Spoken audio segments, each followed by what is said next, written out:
Thank you, Hassan, and welcome everyone. I'm sorry we're running late, but we were waiting for the hall to fill up a little so that, whatever was said on this stage, there were more people engaged with you on it. But we're starting now. So only about half an hour late, not bad. But next year, I hope everybody will be on time and we can start on time. The team has been working all night to bring this to you. How about a round of applause for the design that my team has put together, the hard work, the volunteers. I think it's just amazing how so many people come together to make this happen, and I hope we will continue to do it. So Plus 92Disrupt was started several years ago to bring people from our startup ecosystem together. Focused mainly on founders and investors, we also opened up our arms to professionals and students who were toying with the idea of launching their own business and adding value to an existing and exciting ecosystem. But before I get into the agenda for this year, I want to give you an insight into what we do at Katalyst Labs. After all, that's our company, so we should tell you a little bit about it.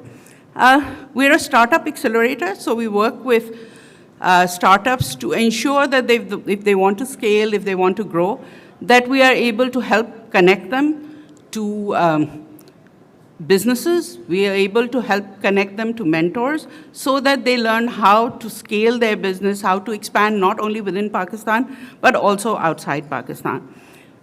We also run a women's leadership program.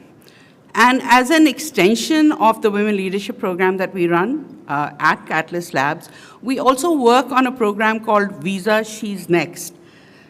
The sole purpose of Visa She's Next is to develop women entrepreneurs from across the country and to help them scale their businesses. If you are a woman-owned business, do reach out and apply to be a part of the program. Applications are actually open now.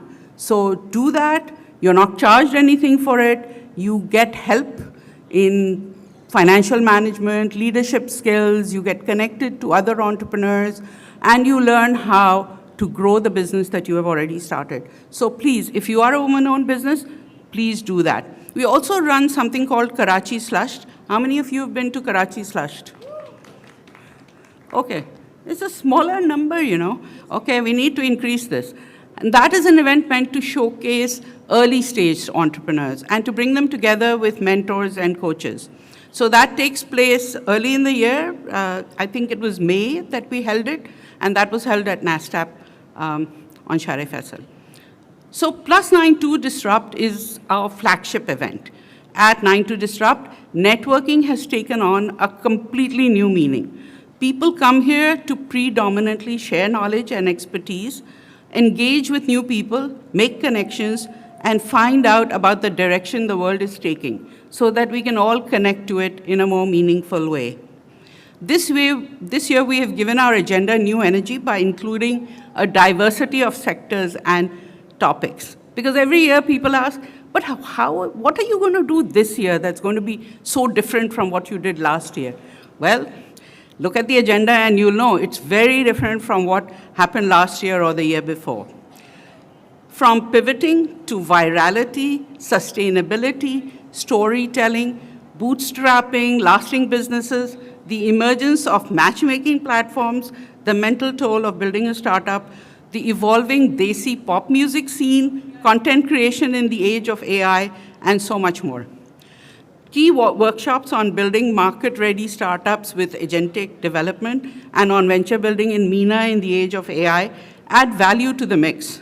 Not to forget our Investors Roundtable, which brings together investors, policymakers, and corporates to discuss challenges and opportunities. And that has been taking place every year at Plus 92Disrupt. By the way, it used to be called 0 to 1 Disrupt when we started the conference, but then we scaled up and went across the country, and so now it's called Plus 92Disrupt.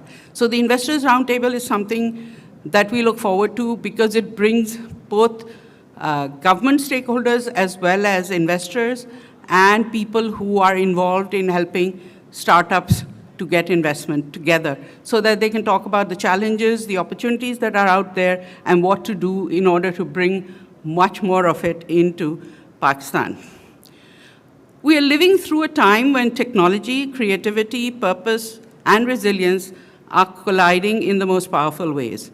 From founders building against the odds, to creators shaping culture, to investors choosing belief and commitment on scaling and expansion, we are witnessing a generation that refuses to be limited by circumstance. Plus 92Disrupt exists to give that energy a home. I want to extend my deepest gratitude to our investors, our partners, our sponsors, speakers, and every single attendee who believed in our vision and helped turn it into reality.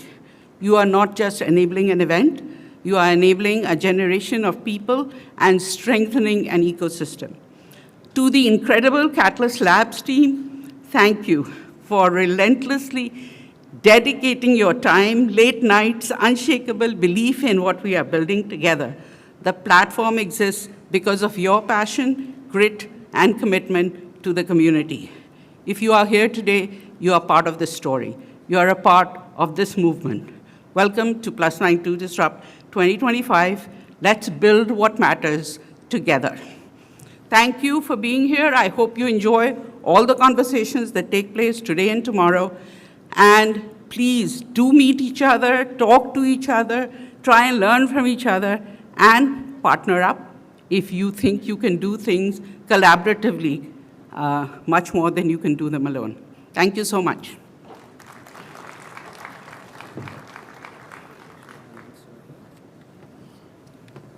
And before we let Jehan Ara go, she has a special tribute for someone who is really important to the ecosystem. So we'll have Jehan Ara continue for a few minutes.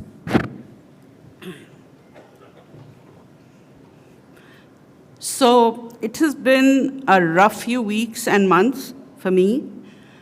My oldest friend, my mentor, my coach, who was like a brother to me, passed away on December the 7th, leaving me feeling empty and alone. A few months before that, his wife, who was also a very dear friend, had passed away. I had known them both since the 70s. What started as a friendship blossomed into so much more. We became a family, and when their daughter Ragini was born, I naturally became her godmother, her aunt.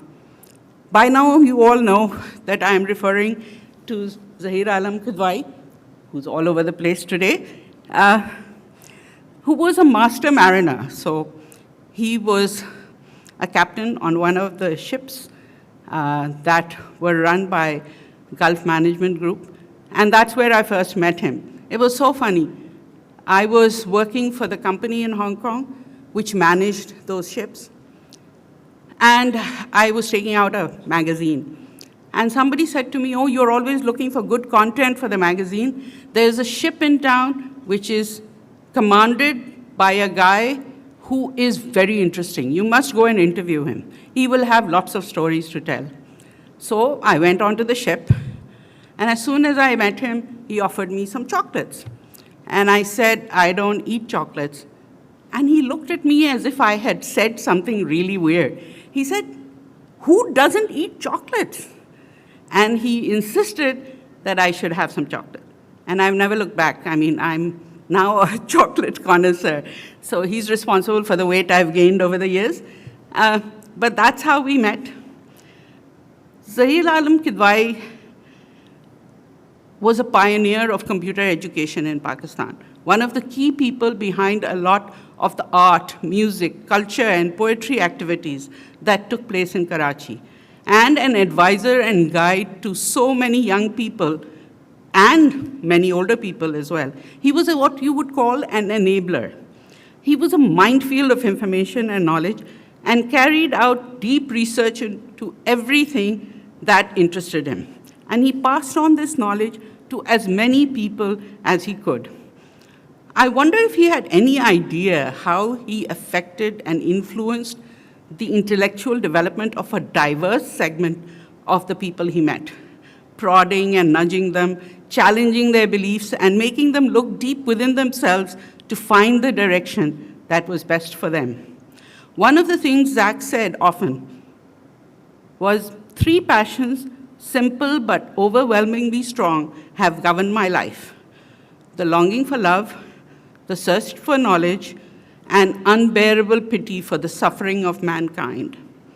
For many, Zach and Nuz were their Karachi parents. I know so many young women from Lahore, Islamabad, elsewhere, who came and stayed with them for years as paying guests, but who looked at them as their Karachi parents, and they guided them, they gave them refuge, they supported them, and stood up for their rights.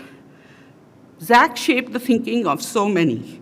He opened up their minds to look at the world very differently. This visionary walked in his own path. There was nothing he didn't question. I have not fully digested that Zach is no more with us. I have not been able to break down or cry, as I know I eventually will. Staying strong has become a part of who I have been forced to be. All I want to focus on right now is that he is no longer in pain or discomfort and is back with his darling Nuzhat. Rest in peace, Zach. I will miss you so much, as will so many others whose lives you touched. If I could request you all to stand, minute of silence for a man who did so much for the young people of this country.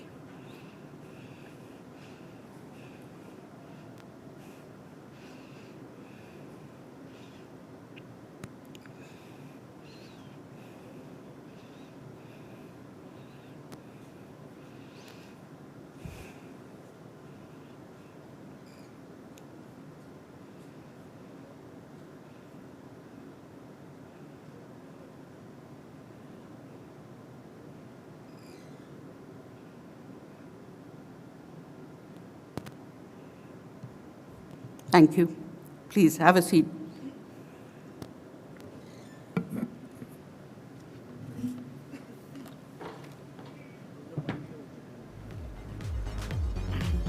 Thank you so much, Jehan, for such a beautiful tribute. Can we please have a round of applause for the founder and CEO of Katalyst Labs, Jehan Ara.